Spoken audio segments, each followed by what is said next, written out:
বৃষ্টির মৌসুম শুরু হয়ে গিয়েছে। দেখতে দেখতে বৃষ্টি চলে আসে, আবার দেখা যায় বৃষ্টি থেমে যায়।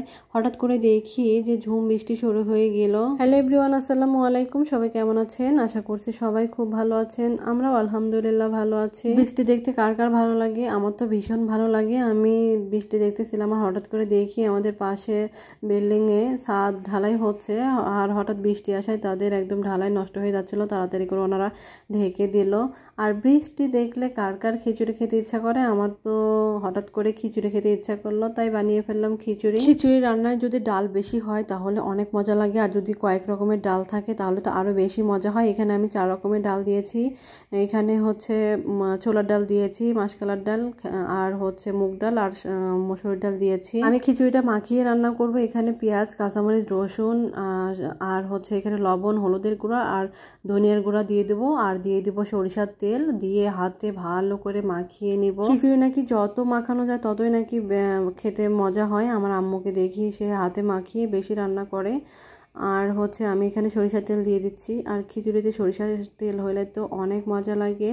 এই জন্য আমি একটু বেশি পরিমাণে সরিষার তেল দিয়ে দিচ্ছি। আর আমি খিচুড়িটা প্রেসার কুকারে রান্না করব। এখানে আমি মশলা পরে ইউজ করব, কারণ অনেকক্ষণ ধরে মাখাইতে হবে, আর মশলা দিলে দেখা যায় হাতে লাগবে। এখন ইচ্ছা মতো মাখিয়ে নিব। আর খিচুড়িটা যত মাখানো হয় ততই নাকি মজা হয়। আমি ইচ্ছা মতো এখানে মাখিয়ে নিয়েছি, আর পরিমাণ মতো পানি দিয়েছি। যেহেতু আমি খিচুড়িটা একটু ঝরঝরে বানাবো, এই জন্য সেই আন্দাজ করেই পানি দিয়েছি। আমি কখনো পানি মেপে দিই না, এই জন্য হচ্ছে যতটুকু দিয়েছি আন্দাজ করে দিয়েছি। এখানে দিয়ে দিলাম তেজপাতা আর গরম মশলা। এখন ঢাকনা লাগিয়ে আমি হচ্ছে চুলায় দিয়ে দিয়েছি। আর এই পাশে আমি একটু সাথে মুরগির মাংস রান্না করব। এখানে হচ্ছে সোনালী মুরগি রান্না করব। আর মাংসটা আমি আগে থেকে মাখিয়ে রেখেছিলাম, হলুদের গুঁড়া, লবণ, মরিচের গুঁড়া, ধনিয়ার গুঁড়া আর তেল দিয়ে ভালো করে মেখে রেখেছিলাম। কারণ হচ্ছে যদি মেখে রাখি তাহলে ময় মশলা সব মাংসের মধ্যে ঢুকে যায়, খেতে ভালো লাগে। এখানে আমি মাংস রান্না করার জন্য কড়াইতে আগে দিয়ে দিলাম তেল, তারপরে মশলা দিয়ে দিলাম, তেজপাতা দিয়ে দিয়েছি, আর এখানে অনেকগুলো পেঁয়াজ দিয়ে দিয়েছি। দিয়ে এখন ভালো করে নাড়াচাড়া করে নিতে হবে। পেঁয়াজটা আমি একটু ভালো করে ভেজে তারপরে ময় মশলা সব আস্তে আস্তে অ্যাড করে দিব। আমি এখানে মুরগিটা একটু মাখো মাখো করে রান্না করবো, মানে তেল বের করে ভুনা করব। এই জন্য হচ্ছে পেঁয়াজটা আমি একটু বেশিই দিয়েছি। আর এখানে আমি আস্তে আস্তে সব মশলা দিয়ে দিচ্ছি। এখানে হচ্ছে ধনিয়ার গুঁড়া দিয়ে দিলাম, সাথে একটু লবণ, মরিচের গুঁড়া, হলুদ গুঁড়া, যা যা লাগে আর কি মাংসের জন্য সব কিছুই আমি একটু একটু করে দিয়ে দিব। আর ঝালটা আমি আমার আন্দাজ করে দিয়েছি। আমি আজকে ঝাল একটু বেশিই দিব, কারণ হচ্ছে মাংসের মধ্যে একটু ঝাল হলে খেতে ভালো লাগে, এই জন্য একটু ঝাল ঝাল করবো। মশলাগুলো দিয়ে একটু নাড়াচাড়া করার পরে আমি এখন এখানে আদা রসুন বাটা দিয়ে দিচ্ছি। আর আদা রসুন বাটা আমি যতটুকু মাংস রান্না করতেছি ওই আন্দাজ করেই দিচ্ছি। আর এখন এগুলো দিয়ে একটু মশলাটা ভালো করে কষিয়ে নিতে হবে, যাতে করে কাঁচা গন্ধটা দূর হয়ে যায়। এখন আমি সামান্য একটু পানি দিয়ে মশলাটা কষিয়ে নিচ্ছি। মশলাটা আমার অনেকক্ষণ ধরেই আমি কষিয়ে নিয়েছি। এখন আমি মাখানো মাংসটা এর মধ্যে দিয়ে ভালো করে কষিয়ে নিব।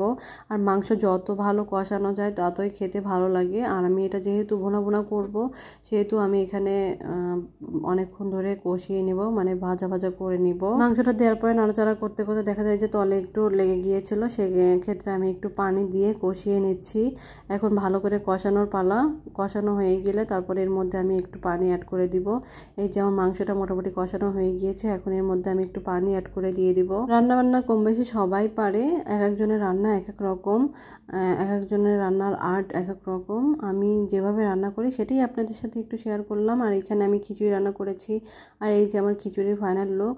খিচুড়িটা দেখতে কিন্তু মাশাআল্লাহ অনেক লোভনীয় হয়েছে। এখানে আমি একটু খিচুড়িটা নাড়াচাড়া দিয়েছি, আর কতটা ঝরঝরে হয়েছে, দেখতে অনেকটাই ঝরঝরে লাগতেছে। আসলে খেতেটা অনেকটাই মজা হয়েছিল। আর এই যে আমার মাংসটা মোটামুটি হওয়ার দিকে, এই পর্যায়ে আমি এখন দিয়ে দেবো জিরা আর হচ্ছে গরম মশলার গুঁড়া। মশলাগুলো দেওয়ার পরে কিছুক্ষণ রেখে আমি এটা নামিয়ে নিব। আর এই যে আমার রান্নাটা মোটামুটি হয়ে গিয়েছে। আজকের ভিডিওটা এই পর্যন্ত। সবাই ভালো থাকবেন, সুস্থ থাকবেন, দেখা হবে নেক্সট কোনো ভিডিওতে। আর আমাদের আজকের ভিডিওটা কেমন লাগছে প্লিজ কমেন্ট করে জানাবেন। আর আমাদের চ্যানেলটিকে সাবস্ক্রাইব করে আমাদের পাশেই থাকবেন, আর সাথে থাকে বেল আইকন প্রেস করে দিবেন, যাতে করে আমি যখনই ভিডিও ছাড়ি সাথে সাথে আপনাদের কাছে নোটিফিকেশন চলে যায়, আর সর্বপ্রথম আপনারা আমার ভিডিওটা দেখতে পারেন। এগুলো হচ্ছে আজকে দুপুরের রান্না, সেগুলো আপনাদের সাথে একটু শেয়ার করলাম। সবাই ভালো থাকবেন, দেখা হবে নেক্সট কোনো ব্লগে। আল্লাহ হাফেজ, আসসালামু আলাইকুম।